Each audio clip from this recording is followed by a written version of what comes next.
Hello, my friend, and welcome in this new Devlog episode. Today, we will be talking mostly about the memory order concept in C++ when you're dealing with atomic operations. This is a pretty complex concept, if you ask me. And actually, I'm not even sure that I really understand all of it. But still, it's important to, well, get a sense of what this is and how you're supposed to use it, I think. And lately, I've been working a lot with multi-threading operations with the continuated integration of the Proline engine in my own engine. So I think I'm now starting to build a working understanding of this. So I'll try to explain the details of what I think I understand now. And yeah, it's not absolutely sure that I'm getting it right, but I mean, at least it's an initial model I'm building in my mind, and I'll see if it's really working long term or if I need to update this model further. So let's get started now, right in the code. This is the main class that I'm using to, well, handle the multi-threaded task execution in Devlog. So the multi-threaded scheduler here. And I've been struggling a lot to get this to work because it was actually continuously crashing. I mean, I made another video lately concerning the usage of a debugger to start investigating what's going wrong in your application when you are in a multi-threaded context, because otherwise I was completely overwhelmed and I could not figure out what to do. And with this debugger, yeah, I've been investigating those crashes, and sometimes they really didn't make any sense, because you would think, okay, I'm updating a variable from one thread, and I would really expect to see this variable updated in the other thread sometime later, because you have such and such dependency between the task and so on. And it turns out that at that point I was just using a lot of well, atomic operation like this one. You see, you have this number of queued task, and you would load the value. You would sometimes also add one to the list of value, and then you're actually considering, okay, I have so many tasks in process, so I'm waiting for them. Once this number reaches 0, it means I can continue doing something else, and so on. And I was using pretty much, I don't know, arbitrary values for the flags here, for the memory flags. I've been modifying them, not really understanding what I was doing.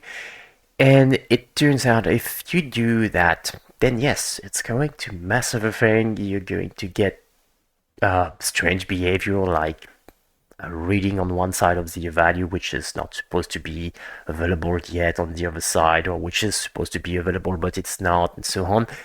So don't do that.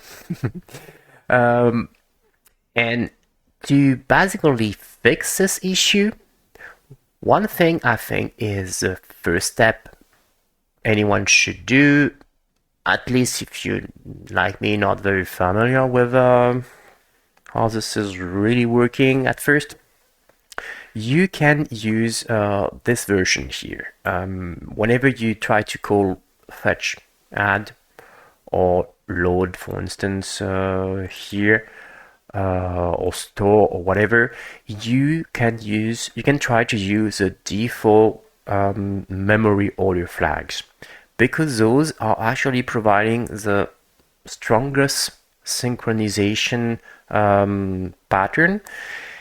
So I think you can't go wrong with this. It's going to really provide you all the guarantees that you could maybe expect concerning the atomic operations. It's just that this apparently comes with some additional cost, in terms of performances.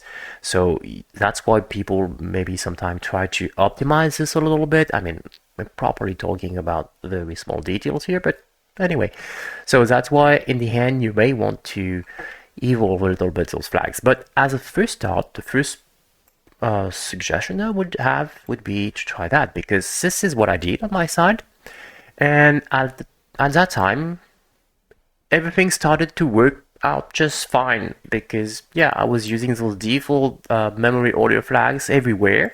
So this is a default value I was using. And if you do it this way, well, everything works. So that's cool. So first step, that would be it. But still, I personally wanted to kind of understand a little bit more of this, because I've been trying to read a lot of stuff concerning this memory order, and I usually kind of understand a bit of what those memory access, multi-threaded details and stuff like that are about. But this memory order concept, it has been bugging me for a while now, and I've had a hard time to try to figure out what this is until today, because today I found this article here. So probably also another very good article you could have a look at if you're interested. And well, it's a bit lengthy, and again, I must admit, even reading that, I don't still get a clear sense of what I should do. I mean, not something automatic in my mind, and I need to think about it again. But the good thing is it's providing a lot of details of the different memory orders and so on. But the thing I was mostly interested in myself is, well, yeah, you have different ways of using those memory orders. And the one that is interesting to me is this acquire release model. This is what I feel I needed to use in my own situation here. And in fact, the description that you have here is very clear and very simple. In the end, it's you don't really have so many choices. And I think if I can just keep this in mind, I might be just good in the end. So the key thing is, once you have done this step number one, not using all those memory order flags, you can move to this acquire release model for a given atomic. The thing is, if you select one atomic value, so in my case, it's this one, this numq task. Do we have the description of it? Yes, it's std atomic int 32. If you select to use a given model on this atomic, you have to stick to this model, and you should not try to mix multiple models together, I guess. So yeah, if you start replacing a simple load call like that with the specification of the acquire flag here, you need to do that everywhere where you're using this atomic, I think. I'm not completely sure about that. You probably want to double check or test further, I guess. And then you have those three simple rules. Whenever you want to load the value of an atomic, loading the value of an atomic basically means you want to retrieve the value that is inside this atomic object. You are going to use the acquire flag, the memory order acquire. Whenever you want to store a new value in a given atomic, in this atomic, you are going to use the release flag. And then you have those operations where you can actually read the value but also store it at the same time, which is the case, for instance, for this fetch add, which I'm using all the time. like this one, for instance. Fetch add. This one is going to read the value, modify it, write the final value.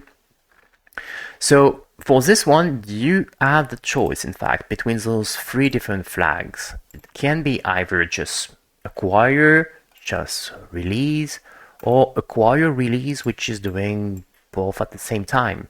And I think the logic here is it depends on what you intend to do with this fetch add. For instance, if you look at here, what I'm going to do with fetch add is I'm going to try to read the value of this atomic, add one, and store that. The key thing for me here is storing the update. Because if I was interested in reading the value anyway, I would, well, store the value that I would retrieve from the fetch add, which is the value just before you add. So I would retrieve this value like int 32, I don't know, count or something like that. And then maybe I would do something with this count and so on. If you do that, it means you need to acquire the value. So what is next? You need to decide what is important here. Do I need to acquire the value, but I don't really care about the storing part? Or do I need to store the value and I don't really care about the acquisition part? Or do I need both of them? So that's how you decide what should be the flag here in the end. And well, I guess in my case, in fact, I'm using just release for all the fetch add. I don't really need to read the value at any time when I doing this. And yeah, so I've updated all the location where I'm using this atomic with those new flags. And the thing is, the application is still working fine. So I think this is an indication that yes, this model is working for this atomic, because otherwise, if I was just doing this and the flags were not set correctly, it would just crash very quickly. I mean, not usually very quickly, but I've been testing that intensively already, and you can move very fast, move very close to the ground, which is going to produce a lot of tires and so on. And it still seems to be stable. Oh, fail. Okay, let's see. Let me just have a look at this one in my call stack. I'm just resuming just after. Okay, so to be honest, it's the second time I get a crash like that after the changes I just made concerning those memory holder flags. But I'm having a hard time understanding how this could be related to those memory holder flags, because I'm looking here at the call stacks for all the threads, and what I see is all my worker threads are waiting, because you're just paying attention to the semaphore wait here. Everything else are empty threads, or nothing is really happening here. So semaphore waiting one. This is the logger thread, which is writing to a file. Is this maybe conflicting? I mean, that's weird. So anyway, this one is a logger thread, but then waiting, nothing else. The crashing thread, which is also a worker thread because we are in scheduler thread here. Then waiting, nothing,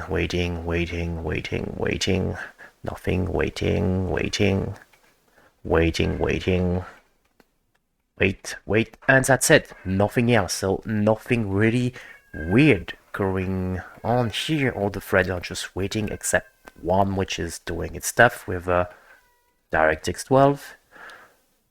And in DirectX 12 here we have a crash when we are encoding a render pass.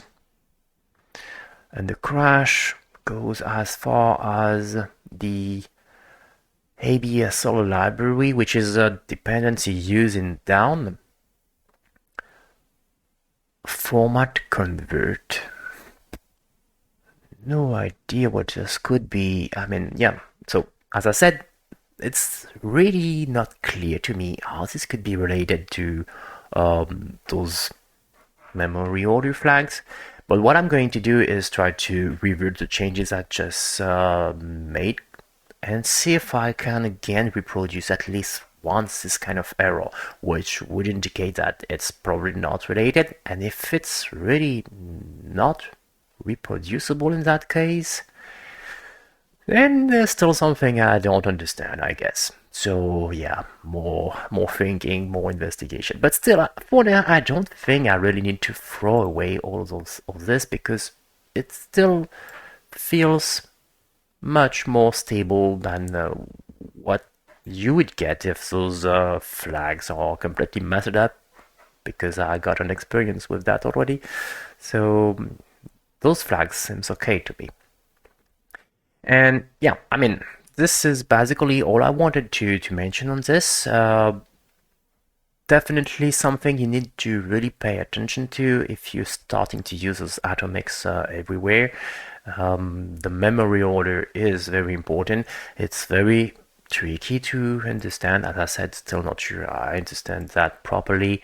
But with those simple rules here, I'm going to try to use that more, and I have a good hope that yeah, my understanding is probably better than it was now, and that should work. We'll see, and I keep you updated in case in the end it's there's still something faulty and it's still not quite what I was expecting.